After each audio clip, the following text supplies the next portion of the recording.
À quiconque voudrait parler de l'université au Cameroun, le tableau d'une incontenable explosion démographique ne saurait échapper. Depuis de si longues années, des décennies même, l'enseignement supérieur public, littéralement dépassé, ne sait plus où donner de la tête face à des dizaines de milliers de postulants à ses portes qui ne trouvent plus la moindre place dans les universités d'État. Des privés prennent donc, pour ainsi dire, l'initiative de bouées de sauvetage. Nous avons actuellement au moins 200 000 étudiants au Cameroun. Alors, ces 200 000 étudiants ne peuvent pas être formés uniquement par les universités d'État. C'est pour ça que nous avons pensé que nous pouvions apporter notre contribution à l'offre de l'éducation. Et c'est ça qui nous a amené à créer l'UDM.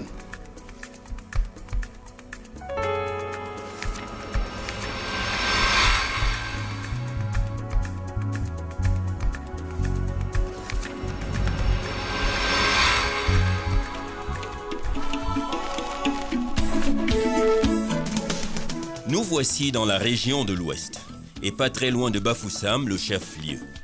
L'UDM, Université des Montagnes, a bourgeonné et se dresse sur l'un des flancs luxuriants.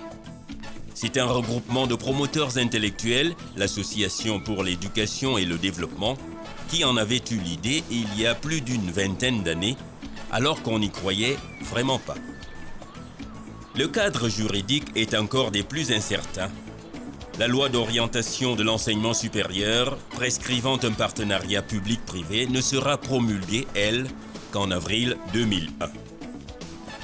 Et il y avait bien de quoi craindre qu'en fait d'université, ces montagnes n'accouchent que d'une souris. C'était peut-être sans compter avec la force cachée de gestation d'une initiative privée. Il n'y avait aucun texte régissant l'enseignement supérieur privé au Cameroun. Et nous avions ce projet de l'Université des Montagnes en tête. Nous avons vu que le seul moyen d'y parvenir était de créer une association qui allait la porter. Et c'est comme ça que nous avons créé l'AED pour porter l'Université des Montagnes, entre autres projets. Les promoteurs de l'Association pour l'éducation et le développement ont été tenaces. Les premiers étudiants de l'UDM arrivent sur le campus provisoire d'un FETUM pour entamer l'année académique 2000-2001. Les gens trouvaient que c'était utopique qu'un groupe de citoyens puisse penser qu'ils peuvent créer une université. Nous avons voulu apporter la preuve du contraire. L'ouverture de l'Université des Montagnes n'a pas été facile. L'autorisation d'ouverture a tardé à venir. Il y a eu beaucoup de blocages. J'ai vu la naissance très douloureuse de cette université et qui était liée au fait que beaucoup d'élites qui, dans l'ombre, combattaient le projet n'avaient sûrement pas compris l'intérêt qu'il y avait à avoir cette université chez nous. Étant moi-même un ancien universitaire et connaissant les avantages de l'université, je n'ai pas hésité à croire dans l'Université des Montagnes tout au début. Ce sont les villageois qui ne croyaient pas, mais comme ils ont confiance en moi, ils m'ont suivi. Désormais, sur son site définitif, l'UDM ne rêve plus que de solidifier et enraciner ses structures. Elle a des atouts pour le faire.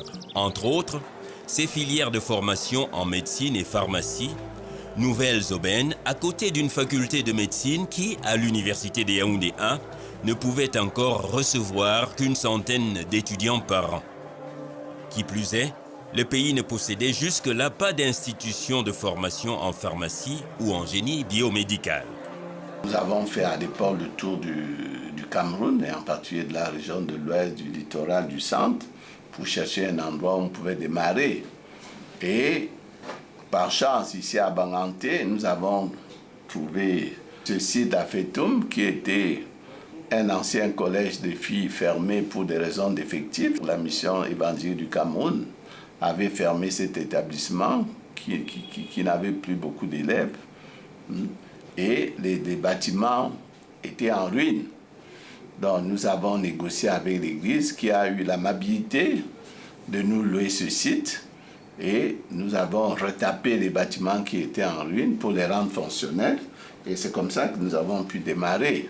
Nous avons rencontré les autorités de Banganté, en particulier Sa Majesté le chef supérieur Banganté, qui nous a gracieusement donné notre site définitif que vous connaissez, qui est sur la route de Yaoundé à 8 km du centre-ville à Banékané, où nous avons 254 hectares de terrain. Faisons donc, si vous le voulez bien, une excursion avancée dans cette UDM, dont les deux facultés se répartissent 9 filières au total.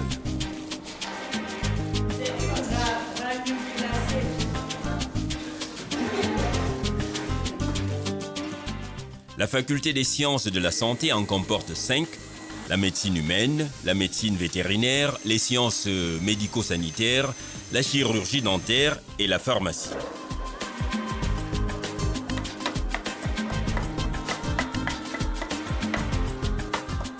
Une autre faculté, celle des sciences et technologies, comporte 4 grandes filières. La filière informatique, réseau et télécommunications, une filière instrumentation et maintenance biomédicale, une filière mathématiques et informatique appliquée à la finance, enfin la filière énergie renouvelable et génie climatique. Toutes 4 aux compétences et débouchés diversifiés. Tandis que la faculté des sciences et de technologie se dotera bientôt de spécialités en agronomie, agroforesterie, en environnement et climatologie. La formation est bonne. Nous avons de bons enseignants, nous avons le matériel adéquat par rapport aux autres universités du pays ici. Surtout pour nous les pharmaciens, nous avons besoin de beaucoup de travaux pratiques. Il faut du matériel qui coûte assez cher, mais ce matériel est mis à notre disposition, donc ce qui fait que la formation est plutôt bonne.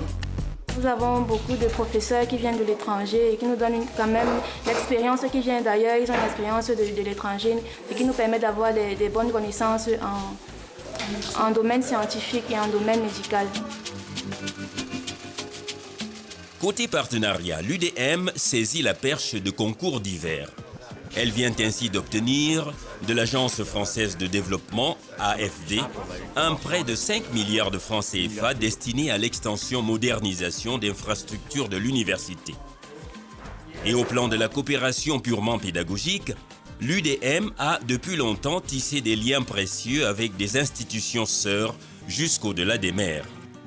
Une convention quinquennale avait par exemple été établie avec l'Université Paul Sabatier de Toulouse en France.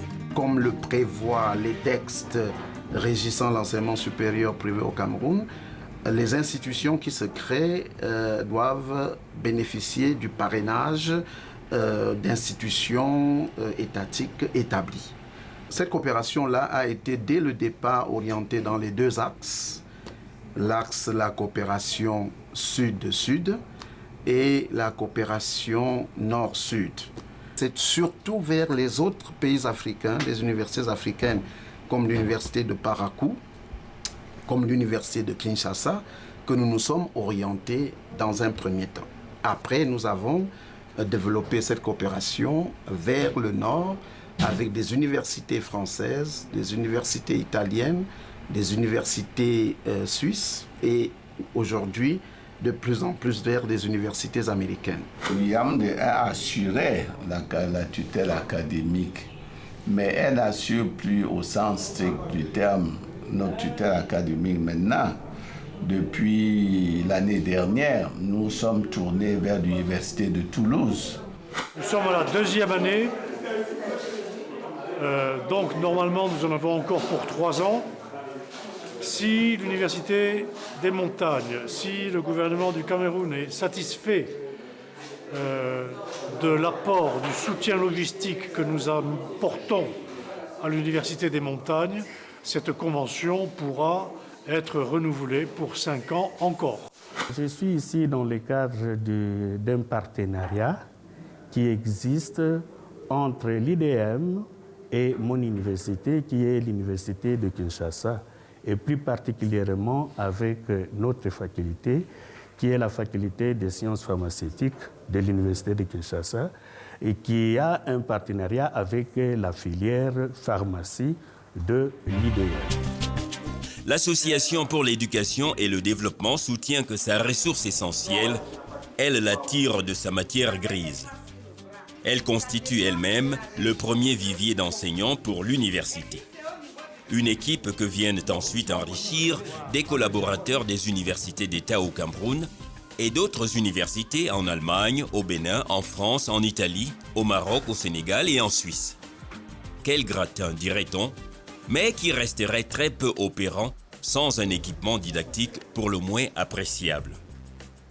Il a fallu passer de 4-5 employés permanents il y a une dizaine d'années à près de 140 employés aujourd'hui. Et puis, nous nous efforçons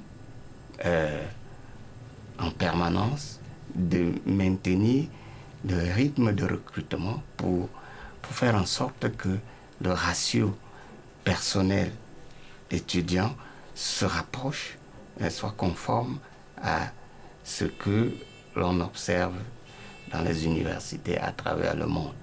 L'originalité de ce projet tient en son modèle. Il ne s'agit pas d'un projet, je dirais, capitalistique. C'est un projet qui essaie de réunir autour de cette idée un certain nombre de bonnes volontés qui apportent pas simplement des ressources financières, mais des ressources intellectuelles, un savoir-faire, des enseignements qui peuvent être donnés de manière gracieuse, à titre bénévole. Donc, c'est tout ça qui constitue le modèle UDM. En vue d'agrandir les facilités, un nouveau campus est en train de sortir de terre sur le site de Banekane, suffisamment loin du climat trépidant de la ville. Mais déjà, un parc automobile et un hôtel sont à la disposition des enseignants.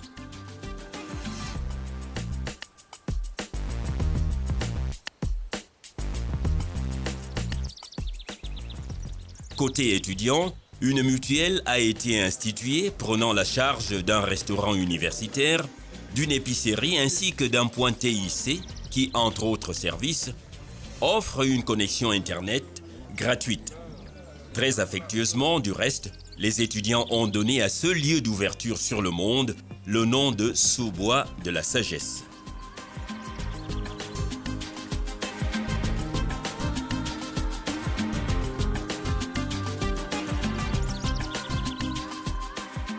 Trois missions principales sont généralement dévolues à toute institution universitaire: l'enseignement, la recherche et la prestation de services. Justement, l'UDM entend devenir un pôle d'excellence dans la recherche médicamenteuse. Un jardin botanique a ainsi été implanté où poussent diverses plantes médicinales. De la matière précieuse pour expérimentation, développement et modernisation de la pharmacopée traditionnelle.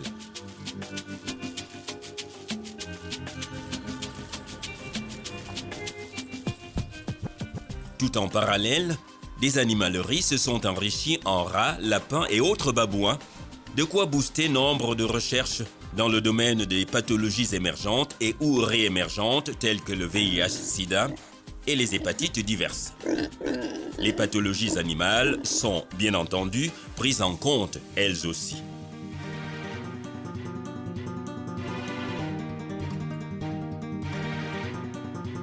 Donc vous avez ici notre échantillotech,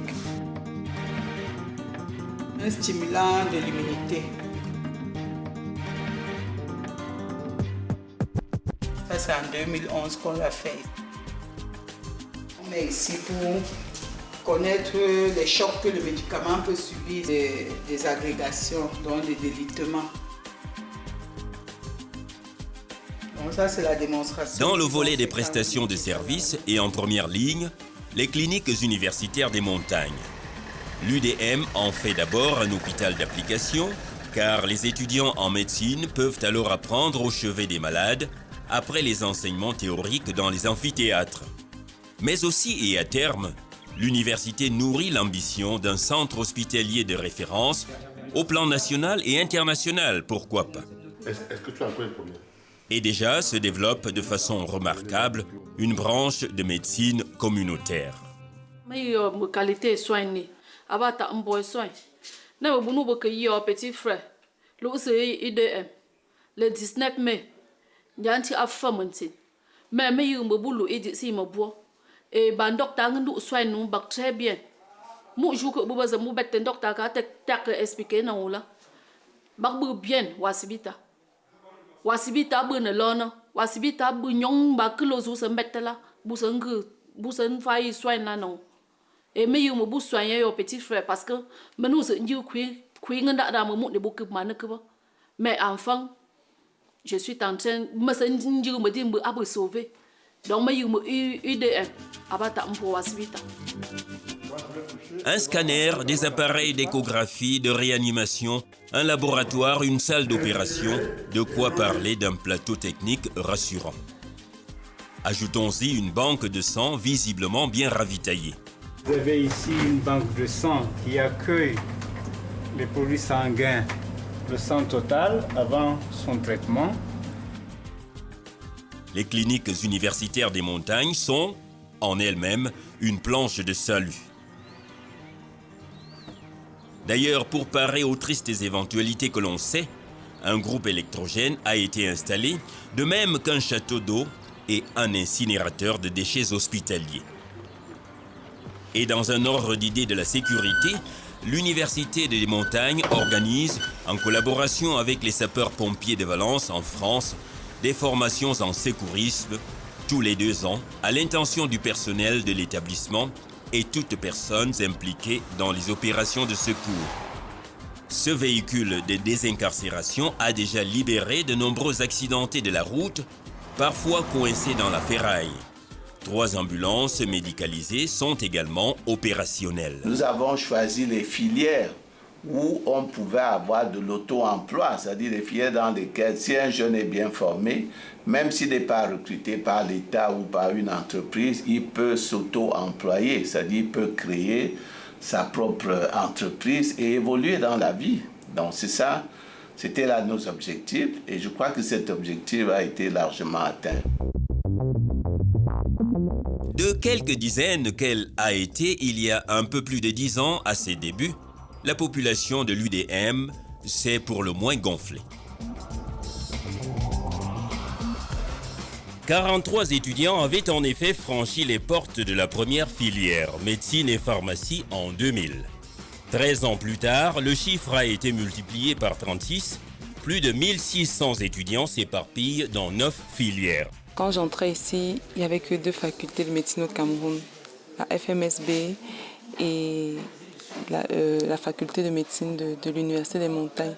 Donc je n'avais pas eu accès à la FMSB, j'ai eu l'opportunité de faire la médecine dans mon pays et ça c'est quelque chose de bien, c'était une opportunité vraiment bonne pour moi. Côté produit, 636 diplômés sont à ce jour sur le terrain, 312 médecins dont plus d'une moitié recrutés par l'État, 57 pharmaciens, 16 diplômés en sciences médico-sanitaires, 71 en informatique et réseau, 112 en génie biomédical, enfin 56 en réseaux et télécommunications. Des cuvées partageant un commun défi, convaincre par la compétence. J'ai travaillé dur pour être à la hauteur et puis le résultat est là, il n'y a pas de plainte à mon niveau. La preuve en est qu'en 2010, j'ai été primée comme meilleur médecin. Vous verrez la photo ci-contre. Ça, c'est le représentant du ministre qui m'offrait ce cadeau. Nous mettons l'accent sur la qualité, sur le respect des normes, les normes universitaires, les normes académiques, les standards universels au niveau des universités. L'intégration n'était pas facile. L'IDM était marginalisé. On a été victime de beaucoup de choses entendues, des formations au rabais, disaient certains, mais d'autres par contre pensaient que la formation était bonne là-bas, était peut-être même meilleure. La compétence y étant, on s'est imposé. Moi, je me suis imposée par mes compétences. Nous ne voulons pas que les universités, fussent-elles publiques ou privées, soient des usines à former des chômeurs, soit des usines à dispenser des enseignements au rabais. Et nous veillons, justement, dans le cadre de l'inspection des affaires académiques, et de l'inspection des services, nous veillons, n'est-ce pas, à ce que les universités dispensent des enseignements performants et permettent aux étudiants d'acquérir non seulement des connaissances, mais également des compétences, non seulement des savoirs savants, mais également des savoir-faire, des savoir-être, afin que l'étudiant devienne, à la fin de sa formation, un éveilleur des consciences, n'est-ce pas, un bâtisseur d'histoire, un créateur de civilisation. À la vérité, l'UDM, c'est bien plus que de l'enseignement, recherche et services universitaires. L'institution a si profondément bouleversé le quotidien des riverains. En témoignent l'effervescence immobilière alentour, les communications et les transports qui se sont densifiés et le petit commerce qui respire l'air de bonnes affaires. Bien que l'on doive énumérer parmi les premiers satisfaits les étudiants et les parents, les enseignants, les promoteurs et l'État. Quand nous arrivons à distance, il n'y a pas de barrière, mais tout est calme. Je dis à mon ami, est-ce que tu crois qu'il y a des enfants à l'école? On avance et puis on trouve toutes les salles sont pleines, les gens sont laborieux, les cours sont en train de se mener. Ça, c'est vraiment le premier constat, ça me frappe. Et je croyais que j'étais le seul, il me dit, mais tiens, Gaïa, j'ai l'impression qu'on a pas mal choisi. Hein. Je décris là ce que j'ai vécu ce jour. Ouais, j'ai été marqué. Et depuis lors, j'essaie de suivre, de m'enquérir. Est-ce que vraiment cette histoire, est-ce qu'on ne s'est pas engagé dans une mauvaise aventure? Ah là là, mais je peux vous dire que je ne suis à ce jour pas dessus. Je suis d'autant plus encouragé que quand je continue à rencontrer d'autres parents, savoir vraiment, est-ce que je me rends compte qu'on a les mêmes impressions. Donc vraiment, ça va pour moi à l'Université de Montagne, c'est bon. Je peux dire que des progrès incontestables ont été effectués au niveau de l'Université des Montagnes dans la qualité des produits formés, c'est-à-dire la qualité des étudiants formés ici au niveau de l'institution. Je suis satisfait de ce qui se fait au niveau de l'UDM. J'encourage les responsables, les promoteurs, je les encourage à aller de l'avant et à respecter les cahiers de charges qui sont remis par les inspections académiques ou des services pour que les performances soient toujours plus appréciables au service de la nation. Parce que l'université est au service de la nation et en ce qui concerne le Cameroun, au service de la sous-région Afrique centrale, l'espace universitaire CEMAC et l'espace universitaire CEAC. Et même au-delà de cet espace CEMAC et CEAC, il y a également l'espace régional africain et je dirais même il y a le monde entier. Je demande aux universités, donc à l'UDM, de se remettre perpétuellement en cause afin de s'améliorer, afin de faire toujours plus et toujours mieux. Imaginez l'Ondé aujourd'hui sans l'UDM, imaginez Banganté aujourd'hui sans l'UDM, ce serait difficile. Déjà que beaucoup de citoyens Banganté disent que s'il n'y avait pas l'UDM, il fallait la créer. Tant que c'est déjà créé, est-ce qu'il faut prévoir qu'elle ne soit plus là? Non, je crois qu'on ne peut pas souhaiter que l'UDM disparaisse du paysage environnemental tundé.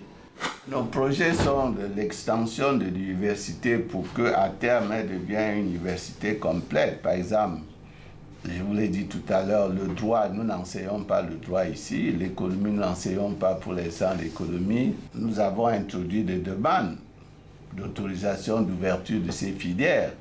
Bon, si l'autorisation nous est accordée, eh bien, nous allons progressivement ouvrir ces nouvelles filières pour que dans 10, 15, 20 ans, soit une université complète. Dans les 3 prochaines années, nous allons investir plus de 5 milliards de francs CFA pour construire des infrastructures pédagogiques. Et cela, véritablement, est un signe encourageant. Le ministère français de l'Intérieur nous a prêté 300 000 € pour équiper notre laboratoire de génie biomédical. Et c'est cela qui va permettre à notre jeunesse, véritablement, d'être des produits compétitifs.